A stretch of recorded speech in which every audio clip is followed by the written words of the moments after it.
Hello, and welcome to Papi Approved Movies. My name is Papi. And I'm Natalie. In our podcast, we'll review and critique my favorite PG-13 movies. Movies that I wasn't allowed to watch until I turned 13. Once a month, Natalie and I will watch a new PG-13 movie. And I'll see if Papi's movies live up to the hype. Which, of course, they will. Today we're going to be watching Lean On Me.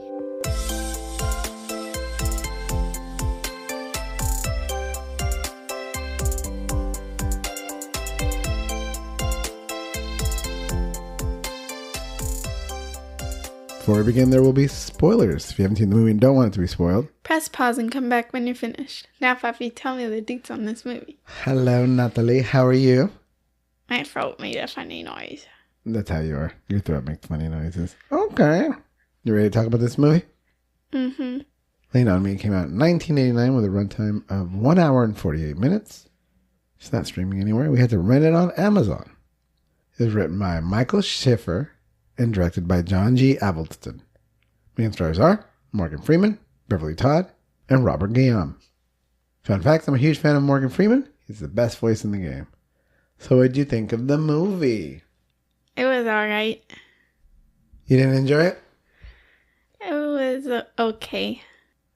Alright. I think I've watched very similar movies before. It wasn't like it was bringing anything new. Nothing new to the game? No. I liked it. I thought it was pretty good. I thought Morgan Freeman was pretty good. I thought he was hardcore, a little rough. Yeah. Yeah, I thought that was entertaining. So I think maybe we laughed at the movie a little bit as well as to the movie. And so I thought I got that enjoyment out of it too. Because I don't think in 1989 when we watched that, we were like, whoa, that guy's mean. No, we were like, yeah, that's right. You know what I'm saying? I don't think, especially one scene, and we'll get to it, where I thought he was a little over the top. What do you rate it? I give it 3.5 stars. All right. You didn't necessarily hate it, but you didn't love it. Yeah, I just don't think it was anything special. Okay. Just a plain old movie. What'd you think of Morgan Freeman, the actor? I didn't think of him as anything special. Same as the movie, nothing special. Yeah. Okay. Why don't we get into the recap? Okay. The movie begins at Eastside High School in 1967, where Joe Clark is a teacher. Not to be confused with East High. East High. Where is that from? That's High School Musical's high school. High School Musical, High School East High? Uh-huh. East High versus East Side. Okay. Hopefully I don't make any mistakes throughout the movie. That makes you think of High School Musical. And his name is Joe Clark. Yeah, Joe Clark. It's funny because the other very similar teacher movie is Ron Clark. The Ron Clark story? Yeah. Yes, Clark is a very famous... Last name. For teachers. Maybe Mr. Clark. Mr. Clark? It does sound like... That does sound like a teacher name. Yeah. Frank, a coworker and friend, tells him that the union's having a meeting without them and are considering giving in to district demands. Joe goes out there, but is outvoted and leaves the school. I didn't understand that. Did he get transferred? Yeah, they transferred him. It was weird. At that point, he left the school, went to work with little kids, I think. But I don't know how that had anything to do with the union vote. Like, they didn't really flesh that out. That was kind of weird. I don't understand it. Yeah, it was a little bit confusing for me, too. 20 years pass, and we see Eastside High. It's full of graffiti and lawlessness. There are gang fights, drug deals, gun sales, and bullies. A boy named Sams is thrown into a locker, and a girl is stripped topless by a gang. And on top of that, a teacher is beaten so badly, he has to be taken out in a stretcher. Yeah, teachers at our school, they don't get involved in the fights. They just go like, stop, and they wait for the police officer to come. They blow their whistle? Like, beep. No. I don't think they have whistle. All teachers have whistles. It's a law, I think. It's always the campus supervisors that are like, get off of her. Yeah, I know mom said, like, I'm not getting punched in the face. Our principal actually has like 2 or 3 concussions from fights in the school where they just banged her head against the floor. Yes, you have a police officer on campus at all times, but it's a big campus. He could be on the other side of the campus. Yeah. Sometimes I see him running through the parking lot. You know something's happening at that point. You're like, you got to run the opposite way. Yeah. Maybe they should give the well, you know, you always hear we should arm the teachers. Do you think there'd be less fights if the teachers were armed? Probably not. You're not going to shoot a kid, right, for fighting. Although tasers. Teachers should have tasers. Well, they don't allow the kids to have taser. No, but they're underage. I mean, that's just how it is. I feel like if we give teachers tasers and guns, we're basically unintentionally bringing back corporal punishment. Like, what else are they going to use the tasers for except to tase a child? To stop fights. There's two people fighting, tase one kid, fight's over. No, you got to tase them both. So you need two tasers. Because the one dude's going to just start punching on that dude on the floor, right? I'm just saying it would be the same as giving them a paddle. Just start whacking the kids. Okay, paddle sounds good too. We should get a paddle. Like a pickleball paddle. Not that hard. Just hard enough to hurt. Or just a pickleball. Just a pickleball. Throw it at the kids. Throw it at the kids, yeah. Frank, now the superintendent of schools, meets with the mayor to discuss East Side High's low test scores. School has a 38% passing rate on the basic skills exam. The state plans to take over the high school's administration if they don't increase their passing rate to 75%. Frank has a crazy idea to hire Joe as the new principal. The mayor is hesitant, but signs off on it. It's very strange to me to see state testing on paper. Because my entire life I've done it on computer. Without audio, too. Well, yeah. They didn't have computers back then in the classrooms. Yeah, but it's... Because I know for some tests they play the audio out loud and then the kids answer the questions. So it's kind of strange to me that it's just like pen and paper. It's almost like a normal test. Frank meets with Joe, who is the principal of an elementary school. Joe says no, but eventually relents. Joe visits the school and no longer recognizes it from his time there. He meets with the entire staff and begins barking out orders. He tells the teachers to write a list of all the known troublemakers. He tells the custodians to paint over all the graffiti and take down the cages in the cafeteria. He calls the entire staff failures and walks out. I don't understand the cages.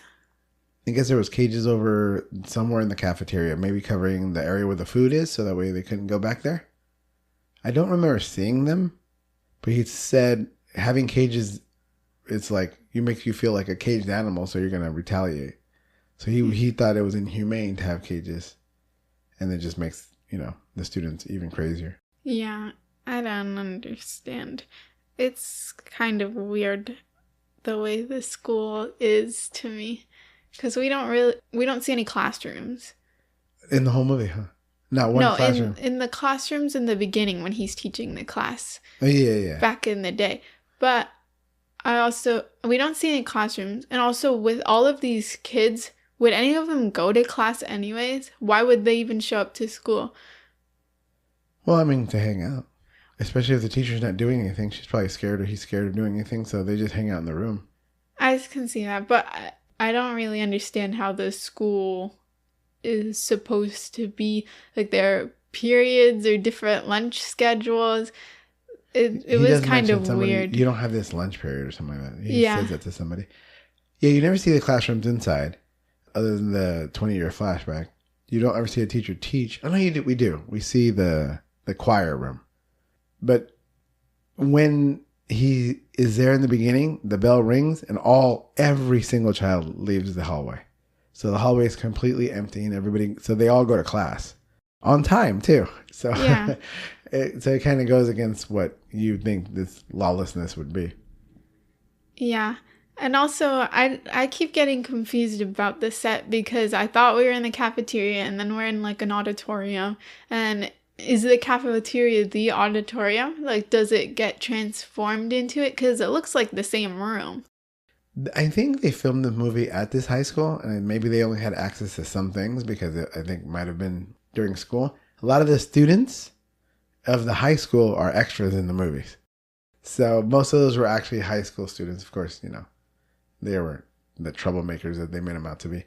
Also, the graffiti, so they asked the custodian to clean the graffiti. Why wouldn't you not clean the graffiti? I don't understand why they just let it go. They just gave up on it. Well, he said if it gets tagged again, paint it again. I don't know. Anyways, the school looks nice at the end. Our school actually leaves all the graffiti unless it's a hate crime. That's ridiculous. Why would they do that? Because they just don't care. Like, if it's just someone's name, they'll be like, oh, okay. It just looks ugly. I don't know. I mean, I get his point. When you live in an area that looks ugly, then you start acting ugly. I believe in that. Yeah. I mean, he's a little extreme, but like a lot of the things he did, I'm like behind him on it.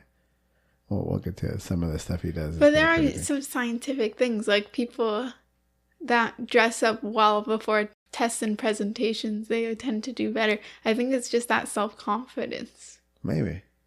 Joe calls all the students into the auditorium, puts all the troublemakers from the list on stage. He asks everyone to sing the school song, but it's pandemonium. Then he begins calling all the kids on stage losers and expels every single one of them. The security team swoops in and kicks them all out. He then addresses the rest of the students that they need to pass the basic skills test to achieve the American dream. Then he walks out. He walks out a lot. He has something to say and then he leaves. Later that night at a parent meeting, the parents are furious at the expulsion of the troublemakers. One mom, Mrs. Barrett, was chief among the complainers. Joe responds and says that he's tasked by God himself to clean up the East Side High and walks out. So there he goes walking out again. Next day, Sam's, who was kicked out the day before, asked to be let back into school. Joe says no, because he's a known crack user. Sam's begs, and then Joe takes him onto the roof and tells him to jump because that's pretty much what crack is doing to him. Sam's breaks down and Joe lets him back into school.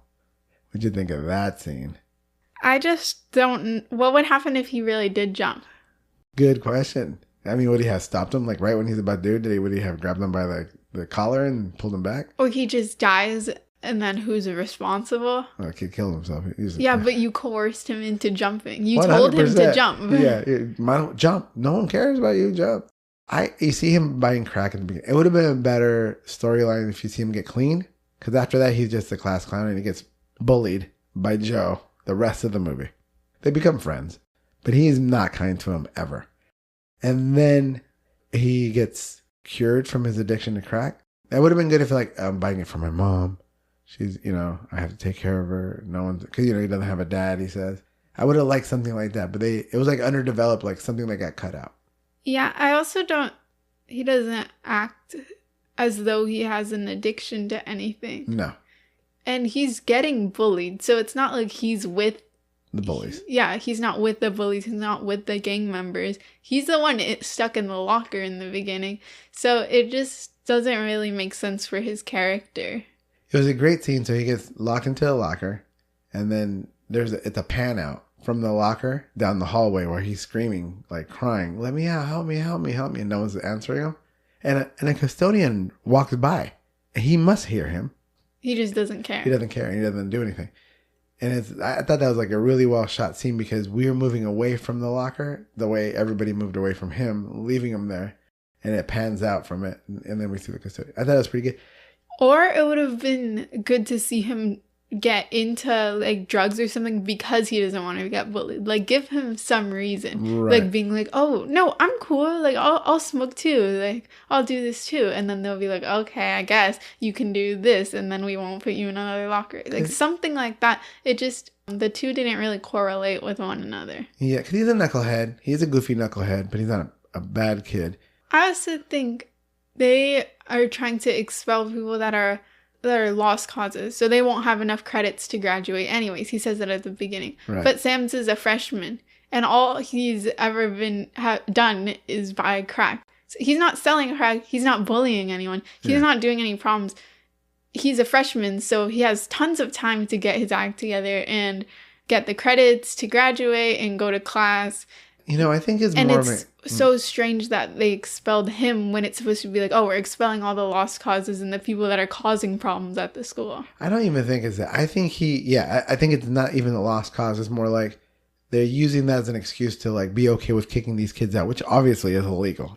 So he has no hope for people, right? He just gave up on tons of kids. Yeah. And now their future is doomed, right? Because they're not going to school. Who knows what's going to happen to them?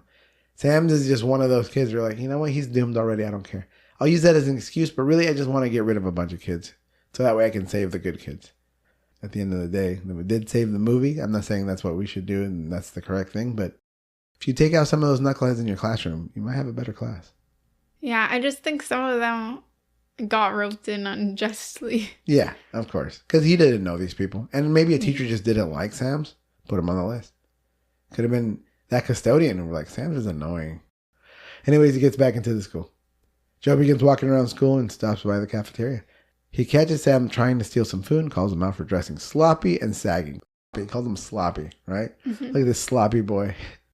Then he tells everyone to freeze so some boys can sing the school song. When they can't, Joe gives them detention. Teacher named Mr. Darnell throws a piece of paper away during the song, and Joe yells at him for moving, tells him to go to his office. What he does to the kids seems less egregious than what he does to the adults. Like, he loses his mind with the adults. Yeah. Like, the kids don't talk back to him, so maybe that's what it is. But when the adults talk back, he wants to get rid of them immediately. Mr. Darnell just picked up a piece of paper. Like, he was throwing away trash and get yelled at. And then he gets suspended for it when he stands up for himself. You know what I mean? Yeah. So, I don't know. Joe goes to the choir teacher, Mrs. Elliott, and barks at her to teach all the students the school song. She talks back and asks to be respected, and they argue. He feels she's being insubordinate, and he fires her. Then Joe goes to his office and argues with Mr. Darnell and suspends him. Mrs. Levias, the VP, asks Joe, "What you doing, man? What's going on?" And he's just, I don't think he even knows what's going on. The concept of a school song is so funny to me. Yeah, I was going to ask you about that. Do you guys have a school song? No. And I think a school song is very high class, like upper class, private school kind of thing. Maybe, because so maybe it's a way to show the like fall of the school. That they don't know it anymore. Yeah. Because they sing it in the beginning. Yeah. Yeah, they sing it. It's the song that's being played in 1967 when we see them first. Yeah. I don't know. I think it's also a very European thing. Like, that's what British schools, like, they all have their school crest and their song and stuff. I don't think that's very prominent. Don't you have a cheer for your year? Or no. You like 27 best ever. What is it? You used to have it. You said it before. Let's get loud freshman crowd, but it was only for freshmen. Didn't you have one for 27? No. Okay. It go, let's get loud freshman crowd 27. How about now that you're a junior? Anything? No, we don't have anything. School starts looking better with a graffiti gun. Students take a practice test to prepare for the real one in April. Then a fight breaks out. One of the expelled students gets back into school and attacks another kid. Joe tries to break up the fight, but the troublemaker takes out a knife. Joe knocks the kid out and decides to chain the door, making sure the riffraff don't get in. It's funny that a bunch of like complete troublemakers that were ditching school a bunch before are like begging to get into school. So that guy is a drug dealer. Yeah. So I think he's losing money. Yeah. Yeah. So I think that's what he came in there, but I don't know why he got into a fight with that one guy. I think that guy sold drugs too. Kid Ray or something like that. Yeah. He ends up leaving the school. And we never know what happens to him. I think it's kind of a way to be like, we can't, even if we try as hard as possible, we'll never be able to save him. Yeah. Yeah, it was kind of sad because he got beat up, right? Yeah. And he dressed up nice every day, like Mr. Clark. Yeah. Like he went into all his classes and he's just like, I just can't do it. Yeah. It's just wasn't meant for him, I guess. It was sad. I thought maybe it would have been nice if he would have came back. So, but it didn't really work out that way. Locking the doors to a school is the dumbest thing I've ever heard. How dangerous is that? That's a shirtwaist coat factory fire incident because they would lock the workers in. Then everyone was stuck. The whole building burned down. Like thousands of people died. It's like a historical event. And that's exactly what would happen to a school. Yeah. 3,000 kids. And also talk about, don't put cages in there because you'll make them feel like animals. You're locking them into the school. How is that any different? You're making the whole school a cage. And someone makes very prison-like, too. Oh, yeah, yeah. I look back on it and I watch this movie and go, they made him the hero, but they kind of made him bad, too. Yeah. He blew it. He did a lot of bad things and he's unlikable. He's unlikable for sure. But I think he comes to realize the way he treated people was wrong. And some of the decisions he made were wrong.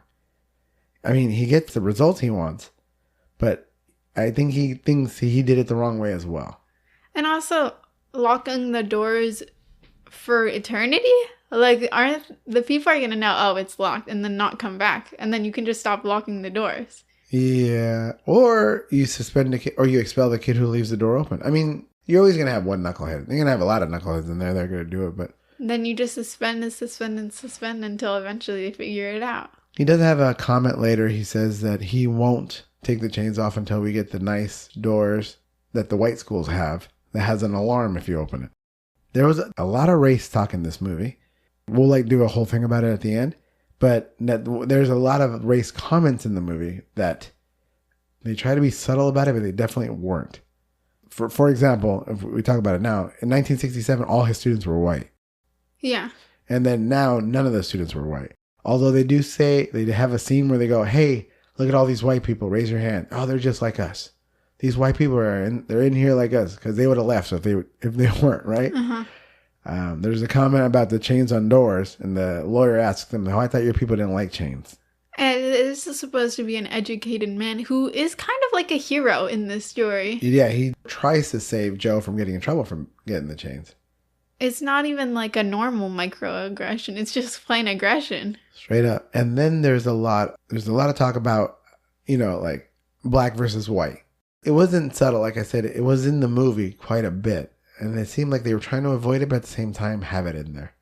I also don't understand that as a concept either. That they're like, oh, the rich white people have nice doors. But wouldn't they give the alarm systems to schools that are having issues with drug dealers?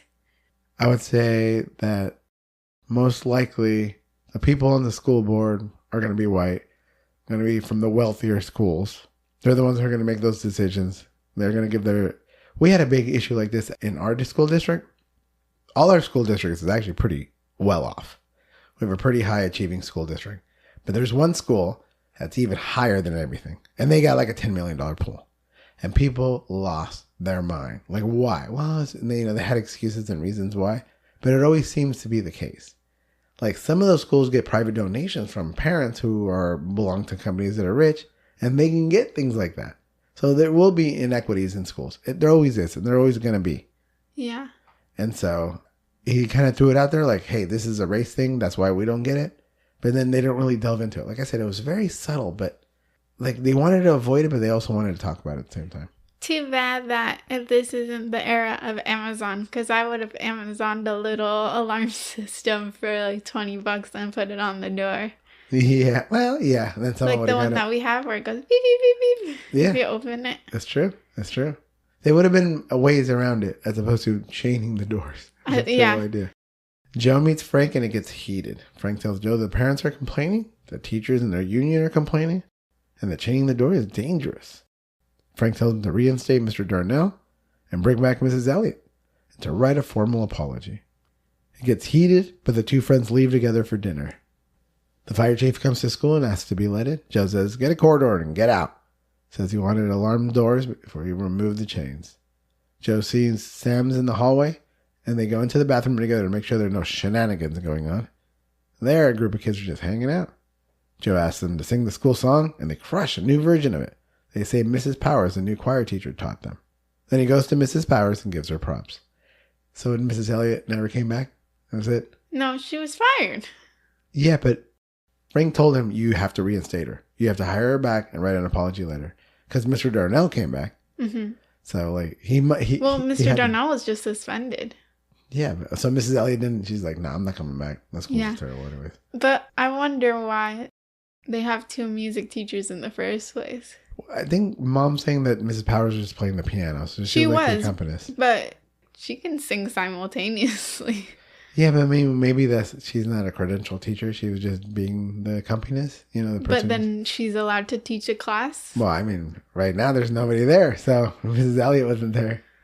And then anyways, for a school that's supposed to have the worst funding ever, they have two teachers on one job. They just have an abundance of teachers. Well, it's like they were going to a special show to sing Mozart music. By the way, the kids were great. And then he's like, nah, man. Learn the school song. Who cares about Mozart? and he's very adamant about fixing the football team. Yeah. Getting the football team to win, which we didn't really see any of them. It would have been nice to show some kids maybe finding a passion through football and having to keep their grades up to stay on the team. Something like that where it shows any progress. But you're going to try to reduce the size of the music program, which the kids are really good at, for something that the kids are really bad at.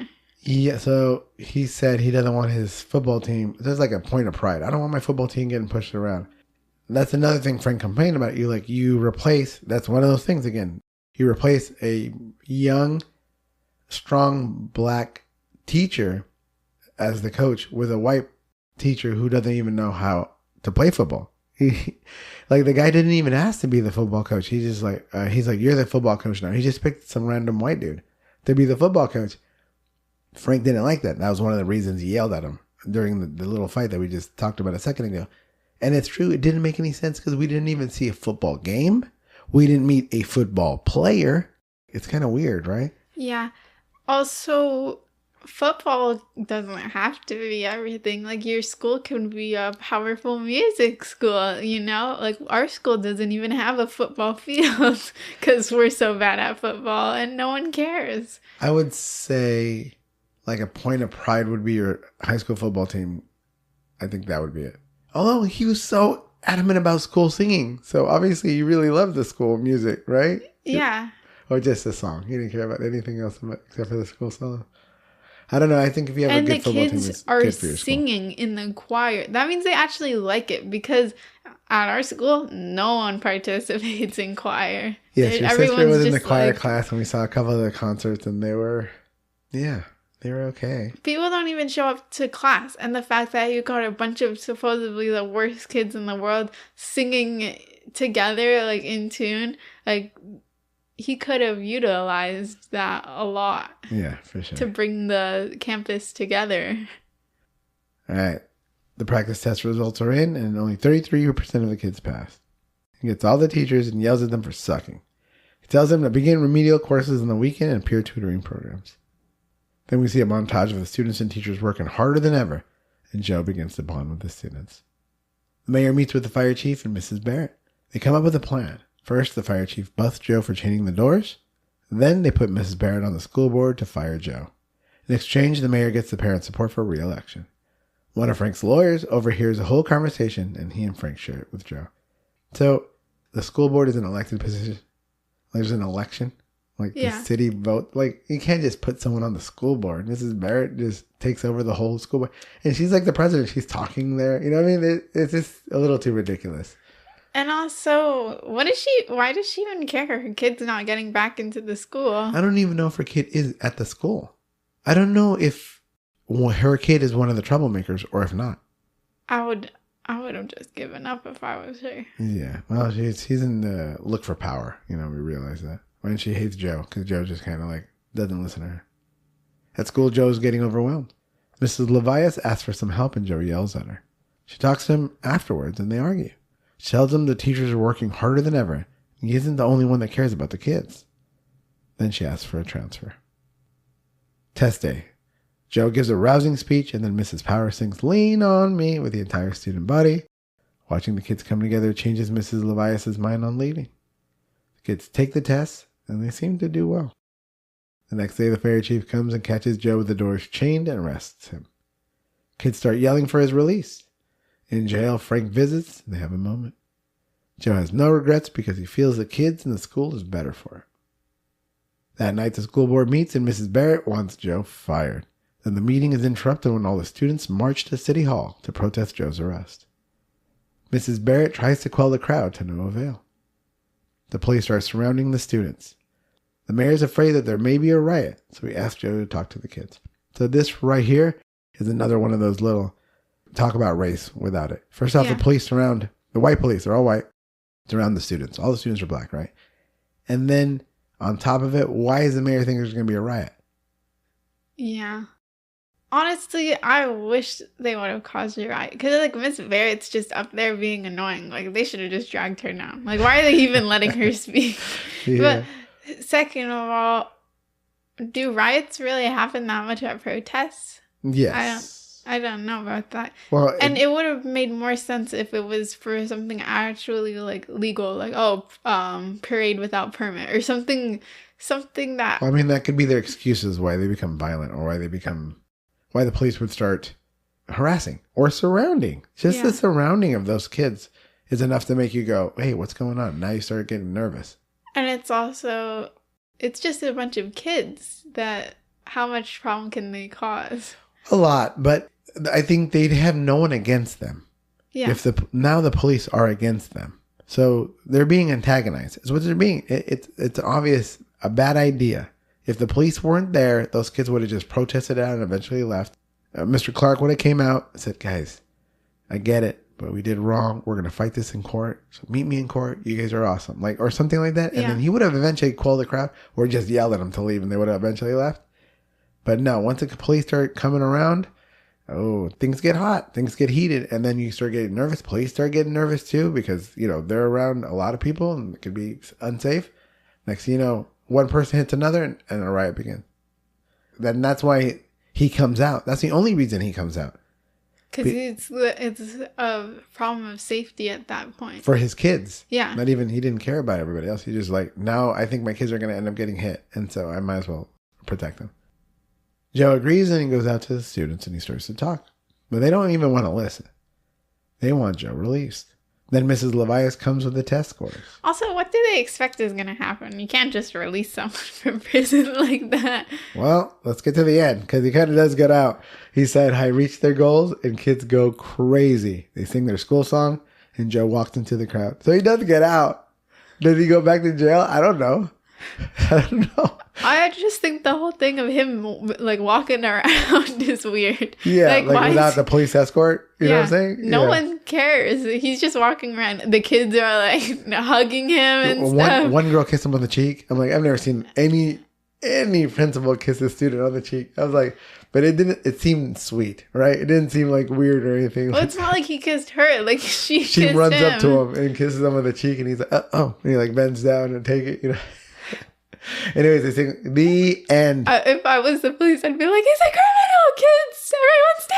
Everyone stay away! And he is. I don't know it's a crime that he should have been arrested. I mean, I thought he would have been fined. Like, what are you doing? It's not a crime. So I don't know why they arrested him other than to set up this moment. You know what I mean? But he's not in jail anymore. I'd love to see a lawyer react to this because one, they didn't read him his Miranda rights. No one told him what he was guilty of. That's right. They didn't, nothing. Conspiring to chain the doors or something like that. They did say something, but it was weird. I don't even understand. And then he's not a police officer. He's a fire chief. Firefighter. So like, how did he ever? I don't know. And he's just walking around the city, like talking to people. I would love to see a lawyer's take on this, being like, no, this could not happen. Yeah, this is a bad idea. And he's trying to say, you know what? I broke the law. I should, let's be real. There are natural consequences to my mistakes. Yes. What law? Chaining the doors. Is there a law? That must not. I'm pretty sure there's a law to not chain children. I mean, maybe like kidnapping, 3,000 accounts of kidnapping. I don't know what it is, but obviously it's a bad idea. It is some ed code. No, it's not a law. I don't know. I mean, it has to be a law. Anyways, could this movie still be made today? Probably not. I think it's all love teachers now. Everyone loves teachers. Teachers are the best. So I don't think that they would make a movie to antagonize teachers that much. You think that teachers are like, there's love songs about teachers? I don't think so. I think teachers are villainified. I don't think so. I think everyone's like, wow, teachers, they put up with so much. They're making the youth. They're forming the minds of the children. Every movie we watch, the teachers never teach. They're just messing around. They hook up with students. Like, come on now. All these movies, the teachers are still the heroes of the story. Not Mean Girls. In Mean Girls, all the teachers teach. Yeah, but it's just all the kids that are problems. I don't think it could ever. Tough love is not love anymore. Yeah, he's just abusing a bunch of students. Yeah. Maybe it never was love, like tough love. Miss Levias says, I knew how to deal with you because I had a dad just like you. But I've had enough. I'm done, right? She was ready to quit. So I don't think a movie could be where you could have the protagonist be mean and hard. I don't think we could do that anymore. I think that's what old school people call kids soft all the time. Everybody wants to call children, so you guys are all soft, right? Something that every person in the world says. Yeah. And I think it's because that tough love is no longer acceptable. And it never was. I think it's just what we were used to. So I also think that the concept of like giving up on a bunch of children and just expelling 300 students wouldn't fly.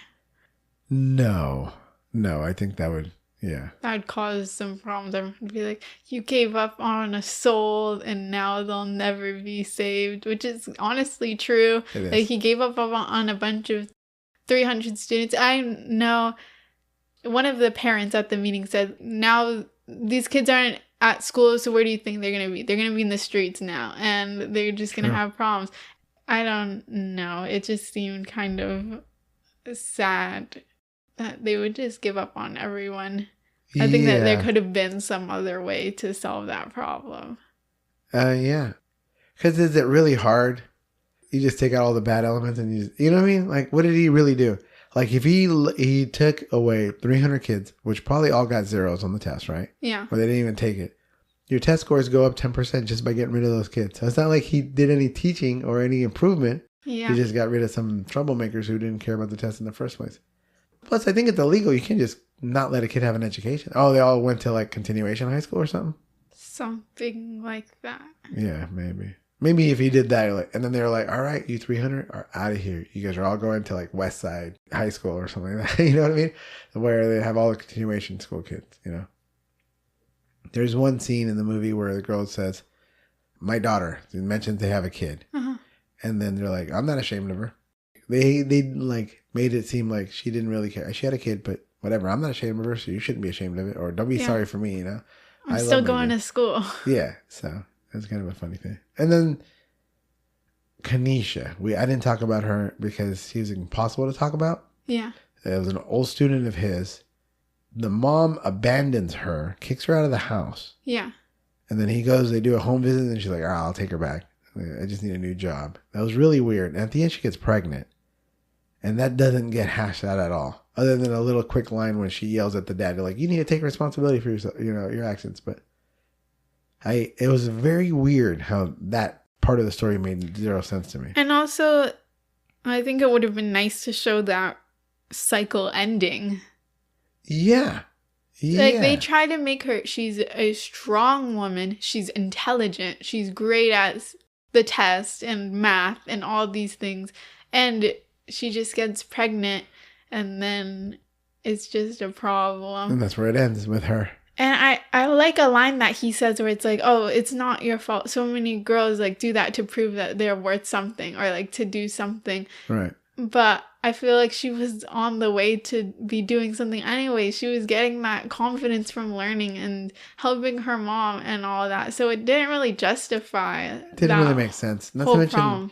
There's the class president who starts the peer program. He is like this go-getter. He's, this kid's go to college, right? Yeah. He's the one that gets her pregnant. So it doesn't make sense that, like, you know what I mean? It really kind of ruins both of their images. It was a 14-second mention of her being pregnant and then her like throwing out that bar. But why would you even need that? Why does she need to be pregnant? Just to make her another character that's having less hope for their future? Right. Like, it's just trying to take away from the hope that these kids already are lacking in their life. Yeah. And her mom was a teen pregnancy when she was 15. I think Kanisha's a junior, so she's probably like 16 or 17. She graduates, doesn't she? Oh, then she's a senior. Yeah. So she is a bit older, but I know a teen pregnancy is a cycle, but it would have been nice to see her try her best to break it, especially because the whole story she's trying to help her mom get back on her feet. It doesn't make sense for her to be the one to continue the cycle. If you're going to broach the subject of teen pregnancy, then the way they did it earlier on, they did it already when they mentioned that girl mentioned it. And it would have been nice just to leave it at that. Just weird that they did it. Anything else that wouldn't be made today or anything in your notes? I think definitely the problem with the lawyer being kind of the hero of the story, but still being a racist. Yeah. Still mentioning, I thought your people didn't like chains. This whole problem of... It was a joke, but they weren't friends. No. Right? Frank might have said it to him. This guy wasn't friends with anyone. They're all like colleagues. They work together, but And it's a moment of like, oh, like this guy's kind of a bad person, but he turns out to be a good person. He's trying to help them and he's giving them intel from the bathroom. It is really strange. It's almost like making it so like, oh, he's not that, like, it's not that bad that he said this, which is not okay. They shouldn't have ever tried to justify a man who said something like that. Yeah, no, it was a little bit weird. I also think that, like, the girl fight at the beginning of the movie, like, having her completely naked. Yeah. Very strange. I don't think it was ever about that if it was a fight. When girls fight, they're not trying to humiliate each other. They're trying to hurt each other. Like, it's a fight. Yeah, no, I think they're trying to humiliate her. I don't think they were trying to fight her, like, because it was like a gang fight, right? It was like 4 or 5 girls. I think they stripped her on purpose. But I just think it was weird to have that in the movie. Yeah, I agree. It was just a sexualization of a teenage girl for not really... Like, what purpose did it serve in comparison to a normal fight? Well, I would say it's more like you can assume there's sexual violence happening at that school. Yeah. So I think that was it. And you think about what would be the worst thing that could happen to somebody. I think that's it. Yeah. Because what happens to Sam's is pretty terrible. He gets locked in the locker. But that girl goes through humiliation and she has nobody. And she's running around naked. Well, the teachers all cover her. They surround her and cover her. Yeah, but like that's it. That's all she's got. Like, yeah. And so, and there's, I mean, what are they going to do? Like, I mean, if the teacher had a jacket, he could put it on her. But like at that point, that girl's naked. What is she going to do? Those girls are after her. I wouldn't come back to school. That's it for her. Yeah. Yeah, that was pretty rough. So I get it. I think that made me uncomfortable. Yeah. And I think that was the point. Like, hey, bro. Because you see the drug sales, you're like, okay, that happens at schools, right? Yeah. You see the graffiti that happens at school. Guns, sadly, probably still happens at school. But you go see something like that, you get it like, ooh, no. I wouldn't want to send my daughter there. You know what I mean? Yeah. All right, anything else? I think the whole telling Sam to kill himself was in poor taste. Yeah, especially now, I think with mental health being way more understood. Yeah. Or, like believed. Yeah. Know? I think obviously that's pretty rough kind of thing to say. Once again, that's that tough love. And it's also that darkness of having, it's like he gave up on him already. He's like, just jump. Yeah. There's nothing for you here in this world that matters anymore. Just jump. And that's just so dark. And if he's supposed to be the hero, why would the hero of the story be saying that to a young freshman? Yeah, like 13-year-old, 14-year-old. Yeah, 13-year-old child. Yeah. Yeah, I thought that was a little too harsh. Calling him out in front of everybody about how he dresses, it's mean, but like, okay, I can see teachers being that. You know what I mean? All right, anything else? No. All right, this is pass the Bechdel test. No. Bechdel test is a test to check for female representation in the movie. There are 3 criteria. Criteria number 1, do they have 2 or more named females? Yeah. Who are they? The principal, what's her name? Mrs. Levias. Miss Levias, Kanisha, and the like villain of this story, the school board lady. Oh, Mrs. Barrett. Mrs. Barrett, yeah. Okay. It's also strange that the villain of this story is someone who wants to like save the children from burning down in a fire. Oh, the fire chief? No, Miss Barrett. She has ulterior motives, but they make it seem like, gosh, like she really needs those chains off. Like, just let it go. Like, no, they shouldn't let it go. You're right. The real villain should be the mayor, because he doesn't actually care about the kids. He just wants to run for presidency. Yeah, no, 100%. He doesn't care about But he's still kind of like a good guy in this story. Yeah, because all his motives has ulterior motives, right? Yeah. It's all about him keeping control of the school. It's all about him being reelected as mayor. It's all about him. And then when things go bad, he wants to blame Joe, so that way he's still okay. Yeah. Criteria number 2, do they talk to each other? I know that Kanisha talks to one of her friends, but it's about how the guy got her pregnant So it's kind of talking about like, oh, he won't stay. Like, it's over. My life's over. So this is still about a man. You're right. I think so. So it does not pass the Bechdel test. All right. Anything else before we move on? No. Thank you for tuning into Papi Approved Movies. If you like this episode, make sure to subscribe, rate, and review on your favorite podcast app, or like our podcast on YouTube. And if you watched to the end of today's episode, comment the fire emoji. We put out an episode twice a month. If you want to see extra podcast content, follow our TikTok at Papi Approved Movies. If you want to suggest a movie for us to watch and critique, email us at papiapprovedmovies@gmail.com. That's papiapprovedmovies@gmail.com. No spaces, no caps. We'll try our best to get to your suggestion. And remember, it has to be PG-13. I'm Papi. And I'm Natalie. See you next time. Bye.